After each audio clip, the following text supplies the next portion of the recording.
দৌলতদিয়া ফেরিঘাটের বাসডুবিতে যারা জমিন থেকে বিদায় নিয়ে চলে গেল রে আল্লাহ, আয় আল্লাহ প্রত্যেককে তুমি শহীদি মর্যাদা দান করো রে আমার মাওলা। আয় আল্লাহ কান্নার আওয়াজ, আয় আল্লাহ বাবা কান্না করে নিজের সন্তানের জন্য, স্বামী কান্না করে স্ত্রীর জন্য। একজন বাবা কান্না করতেছে, ওই বাবা কান্না করতেছে, বলতেছে সবাইকে, এই লোকেরা তোমরা যাও বাস থেকে আমার কন্যা সন্তানটারে, শিশু বাচ্চাটারে উদ্ধার করো। স্বামী কান্না করে, আমার স্ত্রীকে নিয়ে আমি ঢাকার দিকে রওনা হলাম, আমার স্ত্রীর কি উপায় হবে? স্ত্রীটাও তো আজকে বাসের ভিতরে জমিন থেকে বিদায় নিয়ে চলে যাইতেছে।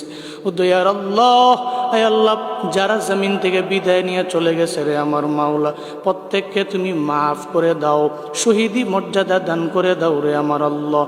আয় আল্লাহ প্রত্যেকটা পরিবারকে তোমার হাতে দিয়ে দিলাম, জিম্মাদার হয়ে যাও রে আল্লাহ। পরিবারে সুখের ছায়া নেমে এসেছে, সুখ সন্তপ্ত পরিবারকে তোমার হাতে দিয়ে দিলাম, ধৈর্য ধারণ করার তৌফিক দান করো আল্লাহ। সমস্ত অ্যাক্সিডেন্টের হাত থেকে তুমি আমাদের দেশের মানুষগুলোকে হেফাজত করো মাওলা।